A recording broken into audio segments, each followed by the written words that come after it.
السلام علیکم میرے باشعور دوستوں، آج کی ویڈیو میں ہم بات کریں گے آرمی چیف کی تعیناتی پہ۔ یہ بحث پچھلے کئی دنوں سے چل رہی تھی کہ نیا آرمی چیف کون ہوگا۔ میں اس بحث میں نہیں جانا چاہتا، میں ڈائریکٹ آپ کو لے کے جانا چاہتا ہوں کہ نواز شریف صاحب کا اصرار کس پہ تھا، کس کو آرمی چیف بنانا چاہتے تھے، اور پھر نتیجہ کیا نکلا اور یہ سارا معاملہ کیا ہوا۔ درمیان میں گڑبڑ بھی ہوئی، اس کے پیچھے بھی جائیں گے۔ سب سے پہلے تو یہ کہ حافظ جو سید عاصم منیر صاحب ہیں، ان کی وہ سمری ارسال کر دی گئی ہے صدر مملکت کو کہ ان کو نیا آرمی چیف بنا دیا جائے۔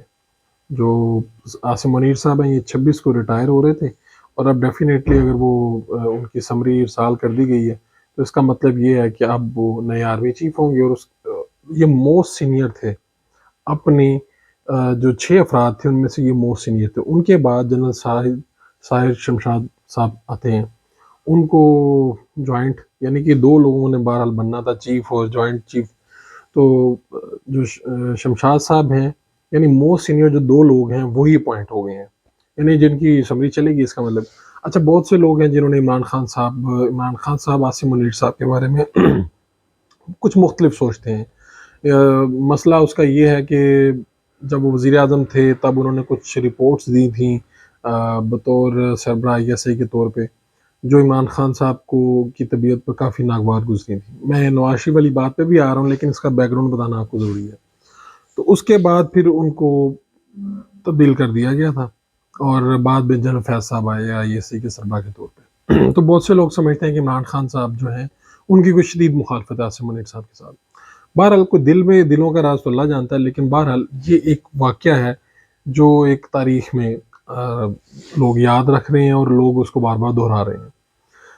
نواز شریف صاحب سے جب شہباز شریف صاحب نے یہ سارے معاملات کے اوپر بات چیت کی، اور کچھ زرداری صاحب نے ایک نام دیا تھا، اور وہ نام ان کے ساتھ رہا ہے۔ جو لوگ جاننے والے ہیں وہ جا کے سرچ کریں گے تو ڈھونڈ لیں گے وہ نام کون سا۔ ان کے ساتھ وہ ملٹری سیکرٹری کے طور پہ رہے جب وہ صدر تھے، تو ان کا نام بھی دیا اور وہ بھی اس دوڑ میں شامل تھے۔ اچھا، مولانا فضل الرحمان وغیرہ تو وہ خیر اس طرح سے نام نہیں کوئی دے سکے، انہوں نے اختیار دے دیا شہباز صاحب کو۔ نواز شریف صاحب کا اصرار تھا، وہ اپنی غلطیوں سے اس مرتبہ سیکھنے کے لیے تیار ہے۔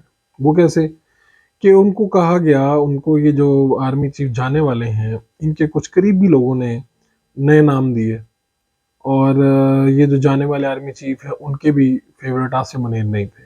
وہ عاصم منیر کو آرمی چیف نہیں بننا دیکھنا چاہتے تھے۔ یعنی بندے کی پسند ناپسند ہوتی ہے، 6 میں سے ہو سکتا ہے اگر آپ اس جگہ پہ ہو تو آپ کو کوئی ان میں سے 1 پسند ہوگا، 2 پسند ہوں گے۔ یہ بات الگ ہے کہ عاصم منیر صاحب بھی ان کے قریبی لوگوں میں سے تھے، لیکن وہ ان کی رائے مختلف تھی اس والے سے۔ تو جو باجوہ صاحب کے قریبی لوگ تھے وہ نواز شریف صاحب سے ملے، نواز شریف صاحب کو کنونس کرنے کی کوشش کی۔ کچھ لوگوں نے تو یہ بھی کوشش کی، یعنی عمران خان کی پارٹی سے بھی اور نون لیگ میں سے بھی، کہ باجوہ صاحب اگلے الیکشن تک کسی طرح سے رہیں، اور قانون میں یہ کوئی نہ کوئی چیز موجود تھی، یہ کیا جا سکتا تھا اگر کیا جاتا۔ لیکن اس میں بتایا گیا کہ باجوہ صاحب کا اصرار تھا کہ وہ جانا چاہتے ہیں، اور وہ اب بس اتنا ہی ہے۔ ایک میں آپ کو باجوہ صاحب کے بارے میں ایک بات اور بھی بتاؤں گا، لیکن نواز شریف صاحب پہ بات ختم کرتے ہیں کہ نواز شریف صاحب نے کہا کہ موسٹ سینئر کو آپ اپوائنٹ کر دیں، جو ان کی سینئرٹی لسٹ بن رہی ہے اس پہ وہ کرتے ہیں۔ تو آج تک کی تاریخ میں اگر دیکھا جائے تو موسٹ سینئر عاصم منیر بنتے ہیں، تو ابھی ان کے دن باقی ہیں۔ تو اسی طرح ہو گیا، تو کچھ لوگوں نے کہا نواز شریف صاحب یا عاصم منیر صاحب آپ کو بھی نقصان پہنچا دیں گے۔ تو نواز شریف صاحب نے کہا یہ ہمیں نقصان پہنچاتے ہیں تو پہنچا دیں، کوئی مسئلہ نہیں ہے، لیکن انسان کو اپنی غلطیوں سے سیکھنا چاہیے۔ پہلے جو ہوتا رہا نیچے سے لوگوں کو لا کے اوپر بناتے رہے، تب بھی کیا ہوا؟ مشرف نے نکالا، جنرل باجوہ صاحب نے نکالا، ان کی ترتیب کیا تھی اس میں؟ تو یہ ساری باتوں کے بعد میاں صاحب نے کہا جو بھی ہو جائے موسٹ سینئر کو آپ لگائیں، اور شہباز شریف صاحب بھی ان کے ساتھ متفق تھے۔ درمیان میں کچھ نرم گرم معاملات بھی ہوئے، کچھ سردی گرمی بھی ہوئی۔ سمری کے اوپر وزیر دفاع کچھ اور کہتے تھے، GSU سے ٹویٹ کچھ اور آتا تھا۔ اس کا مطلب یہ ہے کہ جو باتیں آپ کو کہی ہیں ان کو آپ خود سوچ لیں اور ان کو ایک پکچر بنا لیں، تو آپ کو یہ ڈاٹس کنیکٹ کرنے میں آسانی رہے گی۔ اچھا، اب یہ بات جناب باجوہ صاحب والی کہ فوجی حلقوں میں ان کے بارے میں پچھلے دنوں مجھے 2-3 افسران ملے، فوج کے جو قریبی ذرائع ہیں وہاں سے کیا مجھے سننے کو ملا۔ میں نے ان سے پوچھا کہ جنرل باجوہ کو لوگ کیسے دیکھ رہے ہیں فوج میں؟ تو ایک رائے تو یہ تھی کہ یار فوج نے اپنی غلطی تسلیم کی، ISI کے سربراہ آئے سامنے، انہوں نے کہا ہمارے سے غلطیاں ہوئی ہیں. کل آرمی چیف نے اپنی تقریر میں بھی کہہ دیا کہ ہمارے سے غلطیاں ہوئی، لیکن ہم نے فروری میں طے کر لیا کہ ایسی مداخلت نہیں کرتی، اور یہ ادارے کا فیصلہ ہے. تو انہوں نے کہا کہ ادارے میں جنرل باجوہ کو ایک ایسے شخصیت کے طور پہ دیکھا جا رہا ہے جس نے تنقید کے جو نشتر ہیں وہ نئے آنے والے آرمی چیف کے لیے سنبھال کے نہیں رکھے. اور عام طور پہ ہوتا ہی ہے کہ سربراہ جب جا رہا ہوتا ہے تو وہ کوئی ایسا کام نہیں کرتا جس سے اس کو جانے کے بعد تنقید کا نشانہ بنایا جائے، اور وہ چاہتا ہے کہ میں تو چپ کر کے نکل جاؤں، اگلا بندہ جو ہے وہ خود اپنے معاملات دیکھتا رہے گا. لیکن آپ یہ دیکھیں کہ جنرل باجوہ بڑی اچھی طرح جانتے ہیں کہ PTI کا سوشل میڈیا بڑا ایکٹیو ہے. اس کے باوجود ان کی تقریر میں انہوں نے وہ ساری باتیں کی جو کچھ لوگ کہتے ہیں نہیں کرنی چاہیے تھی، لیکن انہوں نے دل کھول کے رکھ دیا سامنے کہ مداخلت ہوئی، ہم نے کرتے رہے ہم، لیکن اب نہیں کریں گے اور ہم دور ہیں. دوسری بات یہ کہ جو میں بتا رہا تھا کہ فوج کے اندر یہ بھی بات آئی کہ جنرل باجوہ نے اپنا سینہ پیش کر دیا کہ آپ یہ جو تنقید ہے، یہ جو تیر ہیں، یہ مجھے مار لیں، لیکن اب جو نیا آرمی چیف آئے گا اس سے پہلے میں یہ ساری آپ کی تنقید برداشت کرتا ہوں.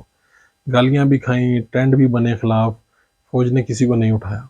پاکستان میں کوئی اتنا مشکل نہیں ہے کسی کو اٹھانا. اسٹیبلشمنٹ پہلے یہ کام کرتی تھی، لیکن اس مرتبہ باجوہ صاحب نے بے شمار تنقید صحیح ہے، میں بھی ان کے ناقدین میں شامل ہوں. اب وہ جا رہے ہیں، ان کے پاس پاور بہت زیادہ نہیں ہے. اس موقع پہ لوگ کہہ رہے ہیں کہ یار آپ کو کیا کہتے ہیں کہ آپ کو کیا تکلیف ہے باجوہ صاحب کی. میں کہتا ہوں انہوں نے غلطیاں کی. انہوں نے نواز شریف کو نکالا، عمران خان کو لائے، انہوں نے عمران خان کو لا کے عمران خان کو نکالا. تو یہ مداخلت ہی تھی ساری، یعنی عمران خان کو نکالا کیا، سپورٹ اپنی کھینچ لی جس پہ عمران خان کہتے ہیں مجھے نکالا. قصہ مختصر یہ ہے کہ جنرل باجوہ کی جو ریپیوٹ ہے فوج میں وہ بہتر رہی ان سارے معاملات کے اوپر کہ یار اس بندے نے بہرحال کوئی اقرار کیا. اس سے پہلے تو فوج یہ مانتی ہی نہیں تھی کہ ہماری کوئی مداخلت تھی. اب عاصم منیر صاحب آئے ہیں، چیلنج ان کے لیے یہ ہے کہ پہلے 6 ماہ میں جو اسٹیبلشمنٹ اور فوج کے بارے میں ایک تاثر ہے کہ یہ مداخلت بہت زیادہ کرتے ہیں، اس کو دور کرنا ہے. اس کے لیے انہیں اپنے ساتھ عاصم، جس طرح راحیل شریف صاحب عاصم باجوہ صاحب کو لائے تھے، اس طرح کے کچھ لوگ لانے ہوں گے. اس کے اوپر پھر میں آگے تفصیلی ویلاگ کروں گا. اپنے میزبان فاروق عنایت کو اجازت دیجیے، اللہ نے